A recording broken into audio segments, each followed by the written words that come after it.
A atração a seguir é recomendada para todas as idades.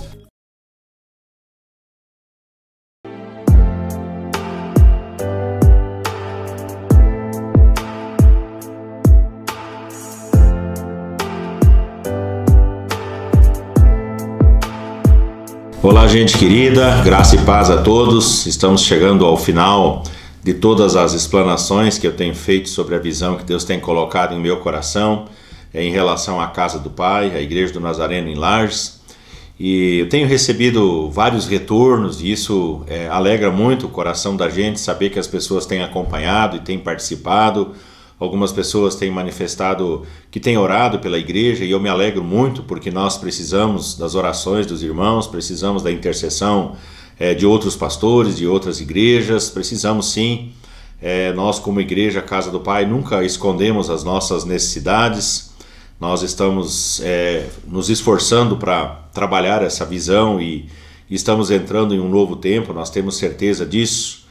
E quando a gente trabalha esses temas, essas temáticas, a gente sabe que algumas pessoas elas não querem aderir, mas outras querem e é nisso que nós estamos focando, né? Você criar hoje uma igreja serviçal, uma igreja que faça a diferença, é diferente, né, do que a maioria das igrejas que criam uma igreja de clientela, né, e mantém aquela clientela por meio de campanhas e de várias ofertas possíveis. Não estou aqui levantando uma crítica, mas estou falando de ênfases, né? E a nossa 11ª ou 12ª, melhor dizendo, é a última hoje, ênfase da Casa do Pai. É um lugar onde as pessoas sentem alegria em participar e dizer, eu tenho uma igreja. Pode parecer engraçado para você, mas eu quero deixar isso bem frisado. É um lugar, a Casa do Pai, onde as pessoas sentem alegria em participar e dizer, eu tenho uma igreja. A igreja, como eu tenho falado aqui já em vários programas, ela não é um acidente, ela não é fruto do acaso.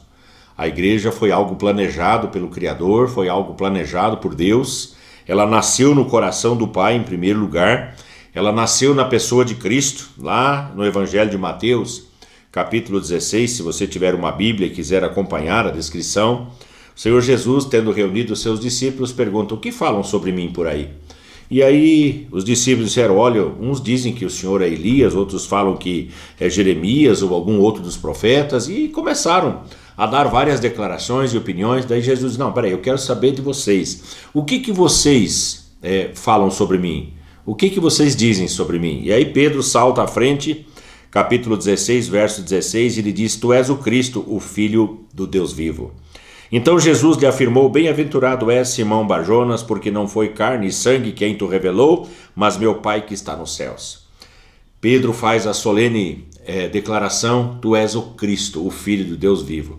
Jesus diz para ele, olha, isso que você está afirmando com seus lábios, não é algo que você inventou, não é algo que você fabricou, mas é algo que meu Pai que está nos céus revelou ao seu coração. É muito profundo isso. E aí na continuação, no verso 18, Jesus diz assim, ó, também eu te digo que tu és Pedro. Olhou para Pedro e falou, tu és Pedro.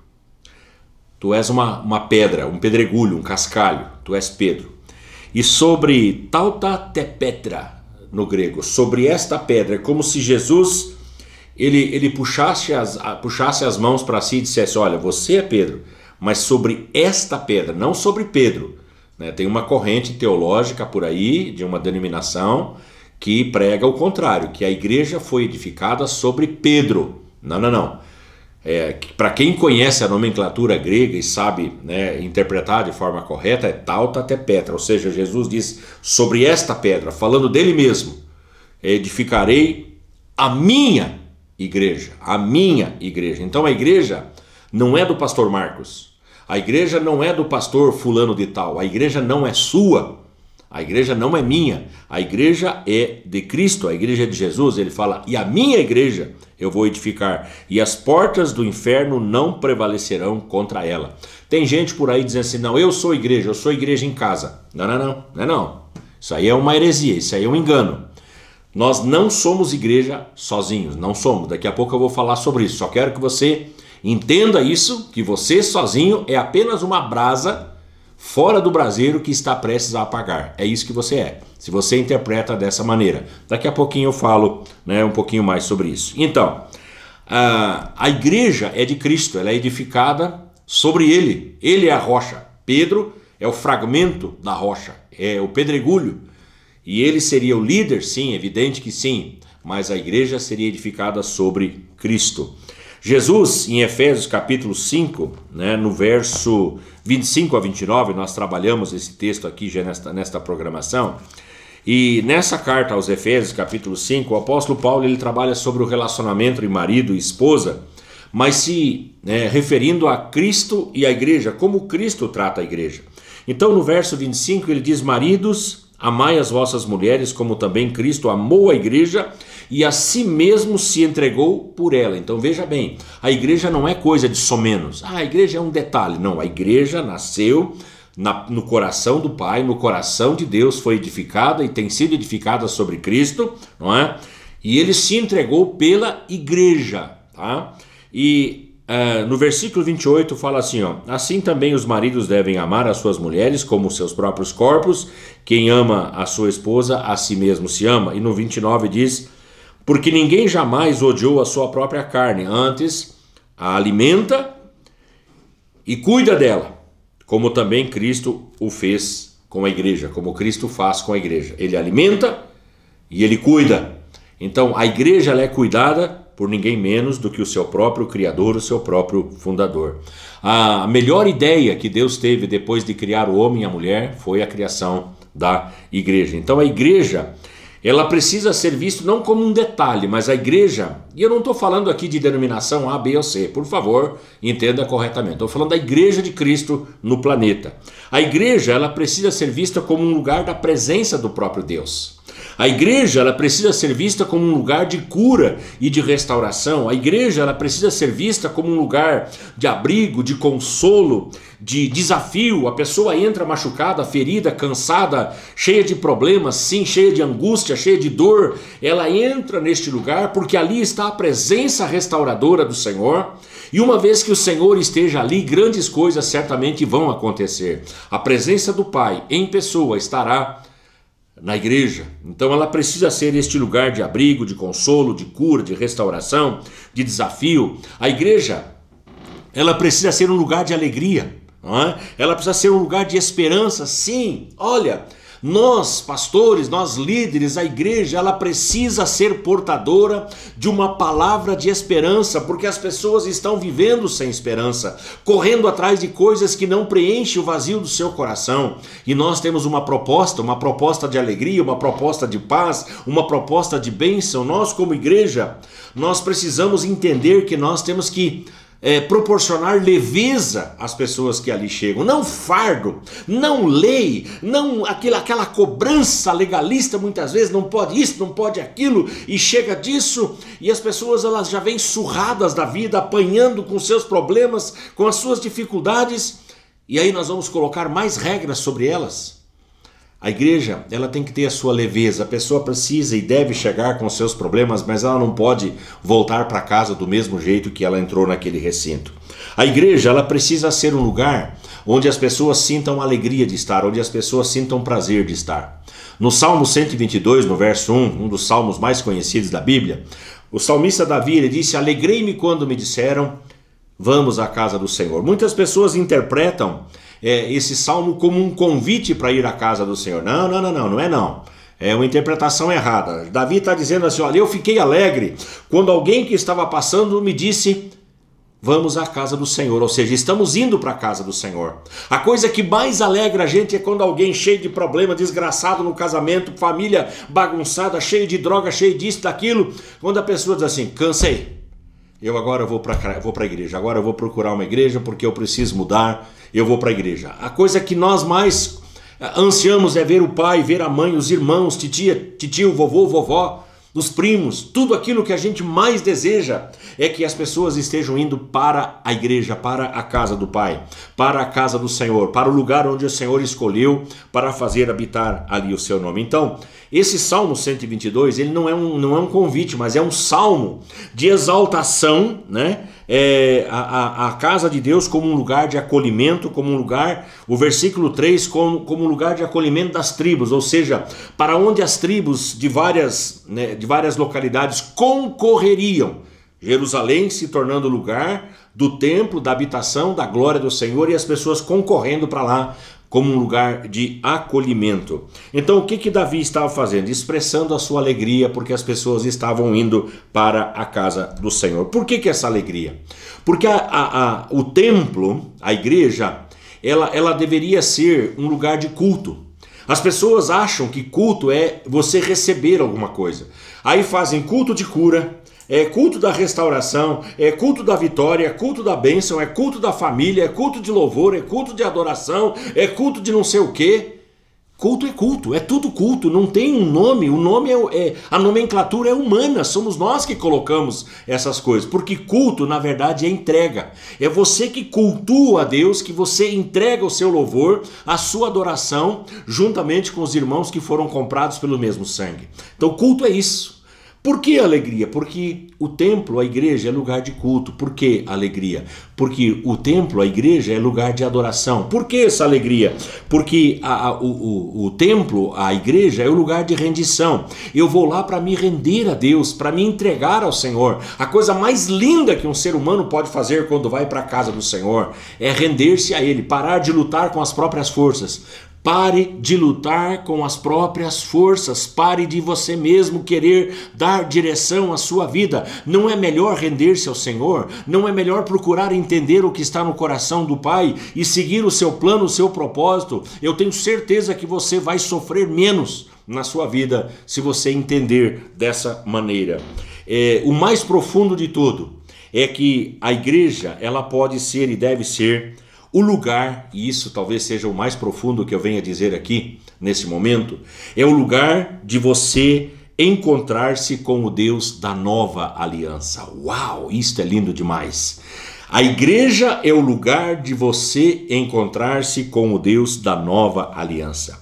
No livro de Hebreus, capítulo 10, se tiver uma Bíblia, abra lá por favor, você vai poder conferir as letras que eu estou falando.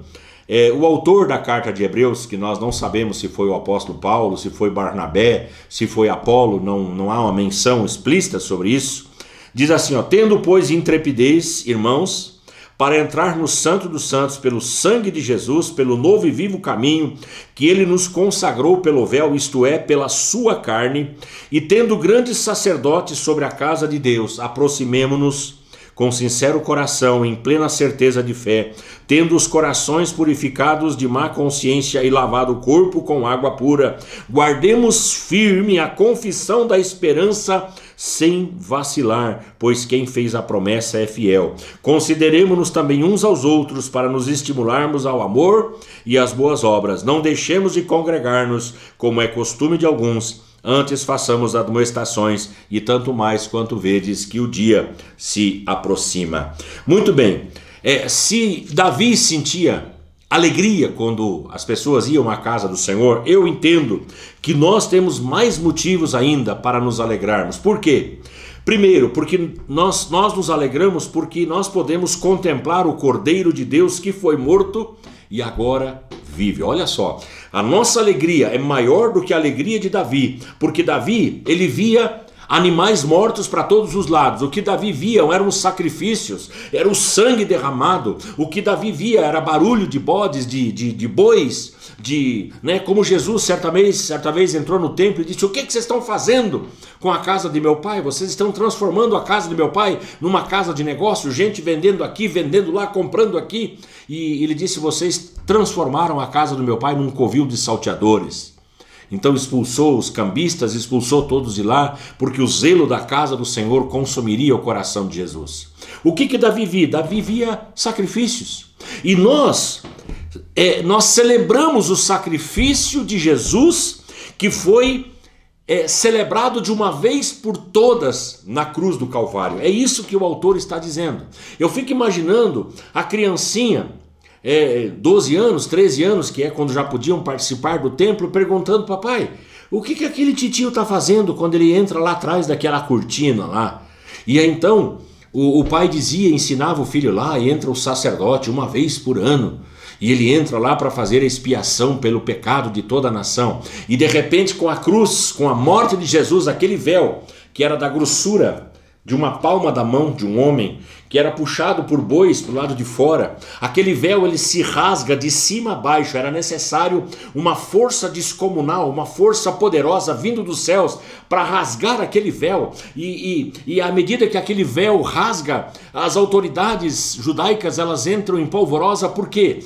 Porque aquilo era um sinal claro de que agora havia um caminho novo, havia o caminho vivo para que todos pudessem adentrar a presença do Senhor. Então, se Davi se alegrava com rituais, com as pessoas chegando à casa do Senhor, você e eu podemos nos alegrar muito mais, porque o que nós contemplamos é o Cordeiro de Deus, o Agnus Dei, o Cordeiro de Deus que foi morto, mas que está vivo. Jesus não está inativo, inoperante, ele está à destra do Pai, e lá ele intercede por mim e por você. Isso nos foi proporcionado pelo sangue de Jesus, como está ali no verso 19, pelo novo e vivo caminho, ou seja, pelo véu. E aqui há uma interpretação do próprio autor dizendo isto é, pela carne. Jesus ele rasgou a sua carne na cruz do Calvário para que você e eu tivéssemos acesso livre a qualquer hora e a qualquer instante à presença do Pai. Você pode chegar agora à presença do Senhor. Daqui 5 minutos você pode adentrar de novo. E quando chegar a semana que vem, você pode adentrar de novo. Não precisa esperar que um sacerdote ou um sumo sacerdote, uma vez por ano, adentre a presença do Pai para oferecer um sacrifício pela expiação, pelo perdão dos seus pecados. Olha que maravilha isso. Por que nós podemos nos alegrar? Porque nós contemplamos o Cordeiro de Deus que foi morto e agora vive. Segunda coisa, nós nos alegramos sobremaneira por podermos nos aproximar do Senhor. Antigamente, se pregava um Deus barbudo, um Deus severo, um Deus juiz, um Deus que vinha para punir as crianças. Nós estamos nos aproximando da Semana Santa.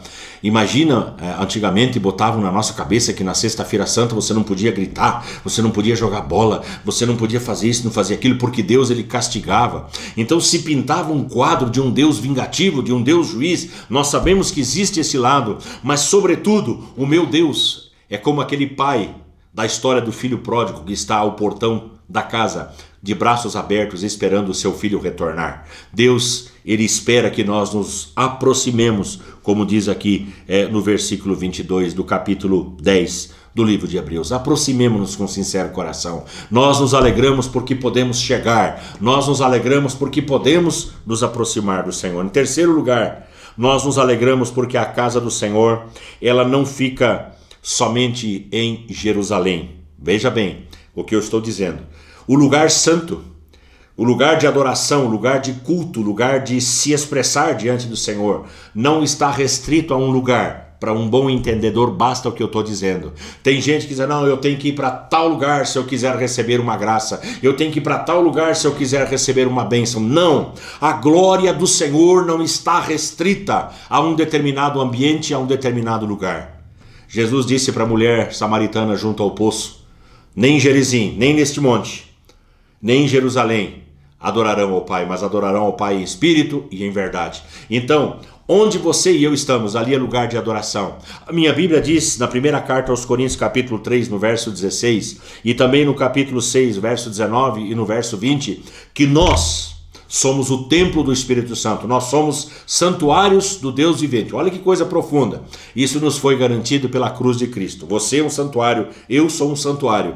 E Jesus, em Mateus capítulo 18, no verso 20, ele diz que onde 2 ou 3 estiverem reunidos em seu nome, ali ele está no meio. Então veja bem, nós somos o santuário, mas para que formemos igreja, nós precisamos de pelo menos mais uma pessoa. Onde 2, você e eu, e uma terceira pessoa, onde 2 ou 3 estiverem reunidos em seu nome, ali o Senhor coloca a sua presença. Se você tiver numa churrascada, se você tiver em qualquer outra celebração, se não for em nome de Jesus, é apenas juntamento. Mas se 2 ou 3 pessoas se encontrarem, seja na sala, seja na casa, seja na igreja, seja no morro, seja onde for, no campo, qualquer lugar, e estiverem reunidos em nome do Pai, do Filho e do Espírito Santo, ali a igreja acontece. Então você que fica falando aí que você é a igreja em casa, que você não precisa do templo, que você não precisa da igreja, nunca caminhou em tamanho engano. como a partir dessa concepção. Se você for entender a Bíblia como ela precisa ser entendida, você vai entender que você precisa de pelo menos mais uma pessoa. Por isso que os grupos de amor e cuidado, os grupos familiares, os grupos caseiros, né, são lugar aonde a glória do Senhor e a presença do Senhor está. Porque ali vários templos do Espírito Santo se reúnem e estão reunidos em nome do Senhor. E ali o Senhor coloca a sua presença.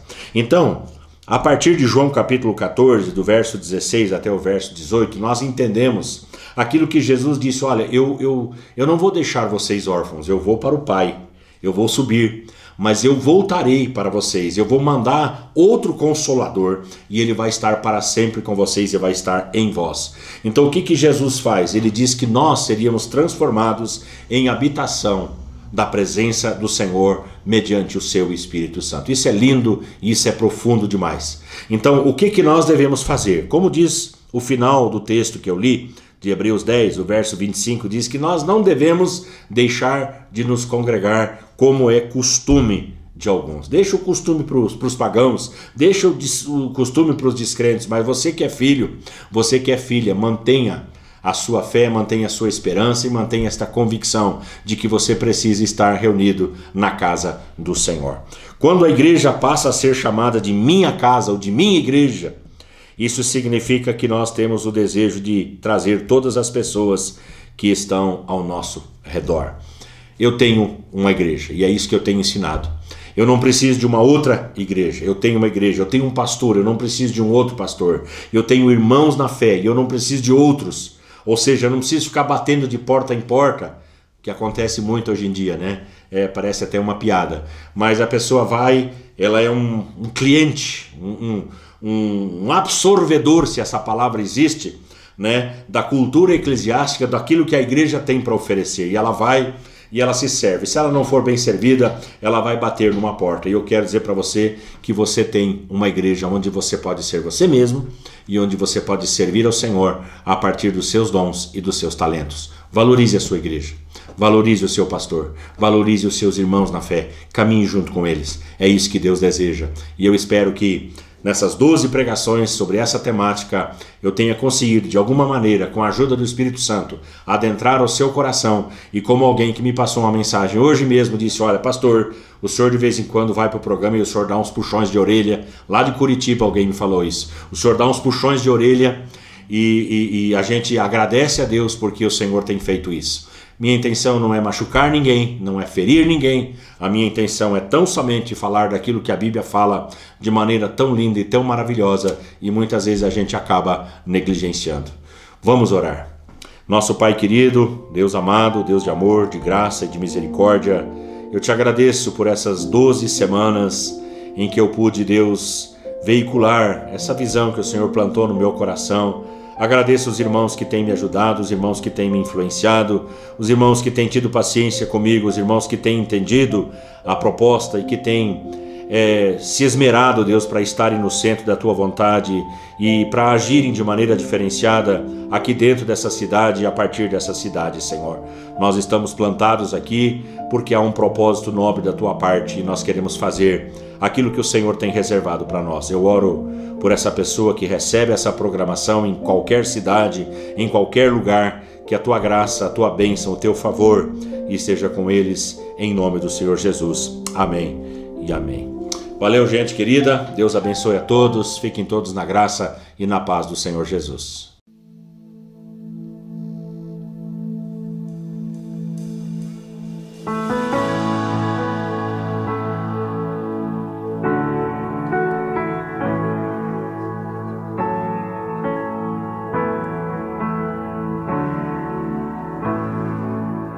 Rei do meu coração, seja o monte que percorro, a fonte que eu bebo, és minha canção.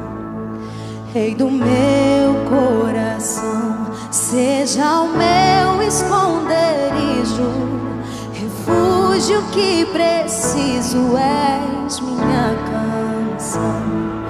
Tu és bom, bom, oh, Tu és bom, bom, oh.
deixarás, não me deixarás jamais. Tu não me deixarás, não me deixarás jamais. Tu não me deixarás, não me deixarás.